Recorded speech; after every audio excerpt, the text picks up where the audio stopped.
নমস্কার, নতুন বাংলা থেকে বলছি সন্ময় বন্দ্যোপাধ্যায়। 1,69,00,000 জাতিগত শংসাপত্র এবার বিচারের আওতায় চলে এলো, র্যাডারে চলে এলো। অর্থাৎ ওবিসি সার্টিফিকেট 2011 সালের পর থেকে যে 1,69,00,000 ওবিসি সার্টিফিকেট ইস্যু করা হয়েছিল সরকারি স্তর থেকে, তার যাচাইয়ের জন্য standard operating procedure SOP declare করলো রাজ্য সরকার।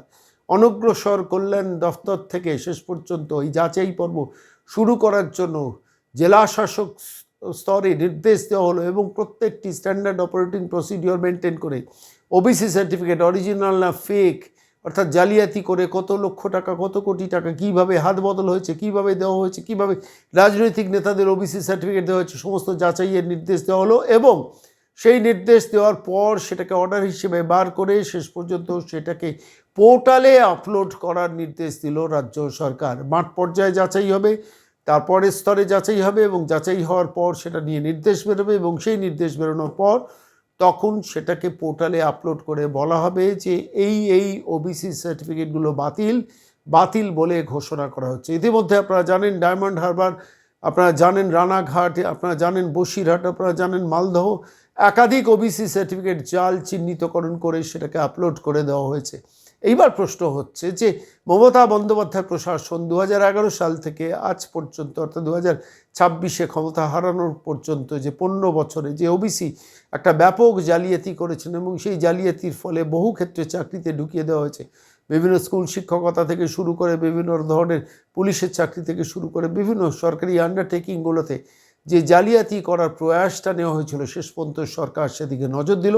আজকের এই প্রতিবেদন আপনাদের কাছে যখন পেশ করছি, আমি নির্দিষ্ট খবর সংগ্রহ করেই আপনাদের কাছে বলছি। 1,69,00,000 সংখ্যাটায় 1 লক্ষ নয়, 2 লক্ষ নয়, 1,69,00,000 ওবিসি সার্টিফিকেট কিন্তু এবার র্যাডারের আওতায় চলে এলো। অর্থাৎ যাচাই করছে রাজ্য সরকার এবং তার অনগ্রসর কল্যাণ দফতর শেষ পর্যন্ত সেটাকে যাচাই করবে। আপনারা জানেন মমতা বন্দ্যোপাধ্যায় প্রশাসনের শেষ পর্যায়ে যখন বারবার করে লিখিত অভিযোগ আসছিল, শেষ পর্যন্ত সেগুলোকে দেখার জন্য মমতা একটি ক্যাবিনেট মিটিংয়ে লোক দেখানো তার মন্ত্রীকে নির্দেশ দিয়েছিলেন। তো দেখো তো ব্যাপারটা কি হয়েছে, বিষয়টা নিয়ে তদন্ত করে দেখার চেষ্টা করো তো। কিন্তু আদতে এই 1,69,00,000 মধ্যে কতজন জালিয়াতি করেছে, কতজনকে পয়সার বিনিময়ে সার্টিফিকেট দেওয়া হয়েছে, কতজনকে তিনি তৃণমূল করেন বলে সার্টিফিকেটটা পাইয়ে দেওয়া হয়েছে সেইটা, এবং আদালতের নির্দেশের প্রেক্ষিতে দাঁড়িয়ে সমস্ত ক্রাইটেরিয়া ফুলফিলড হয়েছে কিনা সেইটা এবার কিন্তু র্যাডারের মধ্যে চলে এলো। বহু শিক্ষিত বেকার, বহু কোয়ালিফাইড ছেলেমেয়েরা যারা চাকরি পেতে পারত, এই কোটাতে অন্যায়ভাবে বেআইনিভাবে প্রচুর সার্টিফিকেট বার করে তাদের গতিও কিন্তু রুদ্ধ করা হয়েছে। ফলত এটা একটা যুগান্তকারী সিদ্ধান্ত।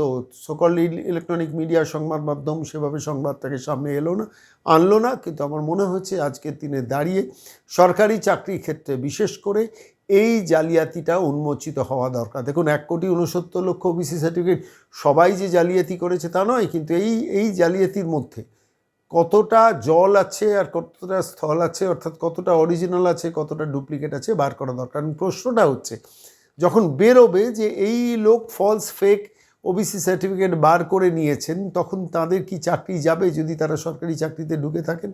এর কোনো নির্দিষ্ট উত্তর এখনও কিন্তু আমাদের কাছে আসেনি, কিন্তু সেই নির্দিষ্ট উত্তর এলে আপনাদের কাছে পেশ করব। আপনারা যারা আমাদের এই প্রতিবেদন শোনেন প্রতিদিন, সরকারি সেগমেন্টে ওবিসি সার্টিফিকেট জালিয়াতিটা একটা খুব ইম্পর্ট্যান্ট একটা বিষয়, যেটাকে আগের সরকার পরিকল্পিতভাবে এই জালিয়াতিটা স্পন্সর করেছিল, আর বর্তমান পরিবর্তনের সরকার সেই জালিয়াতিটাকে ধরার জন্য, আইডেন্টিফাই করার জন্য স্ট্যান্ডার্ড অপারেটিং প্রসিডিওর করে সরকারি অফিসারদের নামিয়ে দিল। প্রতিদিন ঘন্টায় ঘন্টায় মুহুর্মুহু চেকিং হচ্ছে কোন ওবিসি সার্টিফিকেট অরিজিনাল, কোন ওবিসি সার্টিফিকেটে জালিয়াতি। কিভাবে সেটা করা সম্ভব হচ্ছে? ধরুন, যিনি ওবিসি সার্টিফিকেট বার করেছেন তিনি তার ডকুমেন্ট সরকারি দফতরে জমা দিয়েছেন, সেই ডকুমেন্টগুলো সরকারি দফতরগুলোতে জমা করা আছে। এখন প্রত্যেক আধিকারিক সেটাকে চেক করে ইনভেস্টিগেট করছেন এবং সম্ভবত সেই সব ওবিসি সার্টিফিকেট যারা পেয়েছেন তাদেরও ডেকে পাঠাচ্ছেন, তাদের অরিজিনাল দেখতে চাইছেন। এখানেই পড়ে গেছেন বিপদে। আমার নিজের ধারণা বহু প্রাপক তাদের সরকার থেকে ডেকে পাঠালো, তারা আর সশরীরে হাজিরা দেবেন না। কত ভয়ানক ক্ষতি মমতার সরকার করে গেছেন বলুন তো।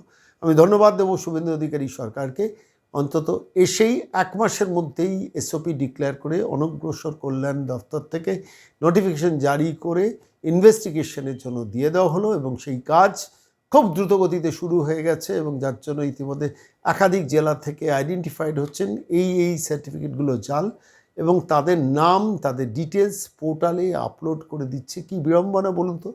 আমি বলছি যারা এই জালিয়াতিতে অংশগ্রহণ করেছেন, এটা সরকার তো জালিয়াতি করে পরাজিত হয়ে দলটাই, সরকারি দলটা প্র্যাকটিক্যালি, আগের সরকারের দলটা প্র্যাকটিক্যালি উঠে গেল।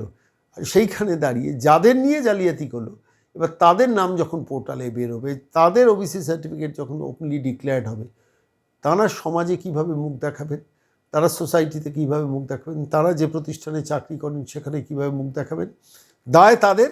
সেই নিয়ে আমাদের কোনো মনে হয় যে তাদের প্রতি কোনো অনুকম্পা প্রকাশ করা উচিত না। যিনি জালিয়াতি করেছেন তার ধরা পড়া উচিত, এবং সেই কাজটাই বর্তমান সরকার শুরু করে দিল।